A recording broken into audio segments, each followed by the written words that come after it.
లభిస్తూ ఆనందించేది ఎక్కడ?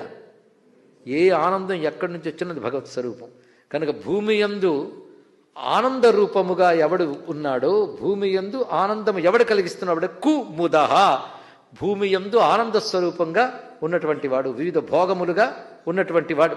అంతేకాదు భూమికి ఆనందం కలిగించేవాడు. వరాహస్వామిగా చేసిన పనేదే. అవతరించింది ఎక్కడ?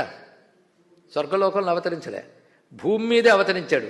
ఎందుకంటే భూమి యందు ధర్మాన్ని ప్రతిష్ఠించడానికి, భూమికి ఆనందం కలిగించడానికి. కనుక కుముదః అనే శబ్దానికి ఇది అర్థం. ఇంకా లోతర్థాలు ఉన్నాయండి. పరమాత్మనామం కదా.